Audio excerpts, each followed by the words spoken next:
Halo semuanya dan selamat datang. Hari ini kita bakal ngobrolin salah satu ajang olahraga paling ikonik, paling legendaris, dan paling gila di dunia, Tour de France. Yuk kita langsung mulai aja. Oke, jadi biar kita benar-benar paham soal Tour de France, kita harus lihat dulu skala dan intensitasnya yang luar biasa. Percaya deh, ini tuh bukan sekedar lomba sepedaan biasa di hari Minggu. Coba bayangin sejenak, kamu lagi di atas sepeda, tapi bukan buat 1 atau 2 jam, melainkan berhari-hari, non-stop. Kamu harus ngelawan panas yang nyengat, hujan yang dingin banget, nanjak gunung yang curamnya minta ampun, sampai jalan lurus yang panjangnya bikin bosan. Nah, itulah realita yang dihadapi para atlet ini. Terus, sejauh apa sih balapan ini? Totalnya mencapai 3.500 km. Biar gampang ngebayanginnya, itu tuh kayak kamu sepedaan dari Jakarta ke Bali, terus balik lagi ke Jakarta. Gila kan? Pakai sepeda. Dan semua itu nggak mereka lakukan dalam semalam. Tantangan super brutal ini berlangsung selama 3 minggu penuh. Coba bayangin, 3 minggu di mana badan dan pikiran kamu diuji habis-habisan, setiap hari. Nah, perjalanan super panjang ini dibagi menjadi 21 babak atau tahapan, yang dalam bahasa Prancis kerennya disebut etape.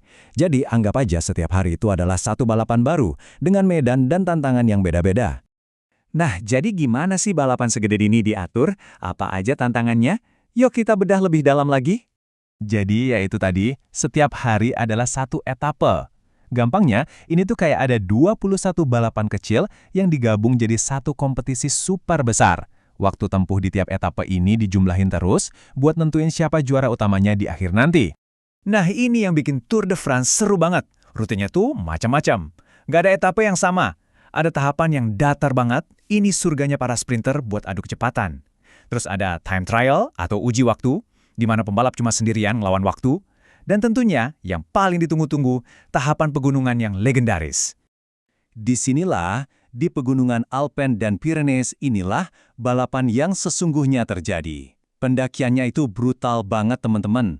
Di sini udah bukan lagi soal adu cepat, tapi soal adu tahan, adu kuat, dan adu mental buat naklukin tanjakan yang rasanya kayak nggak ada ujungnya.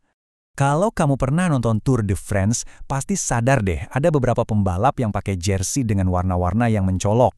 Nah, itu bukan cuma biar kelihatan keren aja loh. Tiap warna itu punya arti, semacam kode buat kita para penonton biar tahu siapa yang lagi jago di kategori apa. Yuk kita bedah satu-satu. Jersey kuning, ini yang paling prestisius, buat pembalap dengan total waktu paling cepat secara keseluruhan. Lalu jersey hijau, buat sprinter paling jago ngumpulin poin. Terus yang polka dot ini unik buat si raja pegunungan alias pendaki paling tangguh. Terakhir ada jersey putih buat pembalap muda paling berbakat di bawah 26 tahun. Dan dari semua itu, jersey kuning inilah impian setiap pembalap. Menang satu etap itu keren banget. Tapi bisa pakai jersey kuning sampai garis finish terakhir di Paris, wah itu adalah puncak segalanya. Itu yang bikin nama mereka abadi. Oke, sekarang kita masuk ke bagian yang sering banget bikin orang salah paham. Kelihatannya kan Tour de France ini pertarungan individu ya, satu orang lawan yang lain. Tapi, kenyataannya jauh lebih rumit, lebih strategis, dan ini soal tim. Balapan ini udah ada dari tahun 1903. Coba bayangin, lebih dari 100 tahun. Dulu awalnya cuma ide gila buat naikin penjualan koran. Sekarang jadi salah satu tontonan olahraga paling masif di seluruh dunia. Nah ini nih fakta yang mungkin bikin kaget.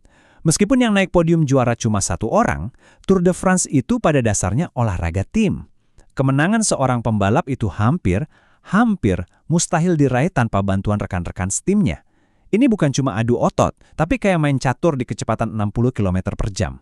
Jadi, dalam satu tim itu perannya jelas banget. Ada satu tim leader yang jadi jagoan utama buat menang. Terus ada sprinter dan pendaki yang emang spesialis di bidangnya. Tapi, ada satu peran yang paling krusial.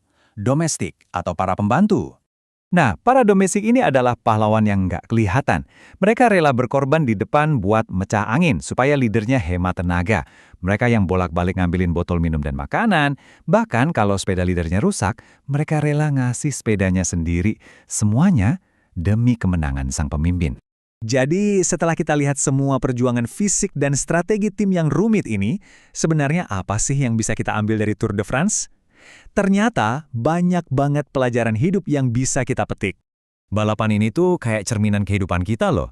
Ngajarin kita soal pentingnya kerja keras yang konsisten, bahwa tujuan besar itu nggak bisa diraih sendirian, butuh tim.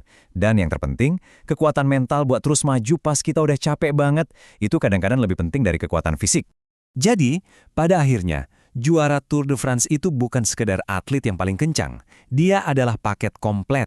Dia yang terkuat, paling sabar, dan yang paling cerdas dalam mengatur strategi. Dia tahu kapan harus tancap gas, kapan harus bertahan, dan kapan harus percaya penuh sama timnya. Sebagai penutup, aku mau kasih satu pertanyaan buat kamu renungin. Setelah tahu semua ini, menurut kamu mana sih yang lebih berat buat pembalap? Adu sprint di jalanan datar yang panjang, atau berjuang mati-matian ngelawan gravitasi pas nanjak gunung yang super curam? Coba deh dipikirin.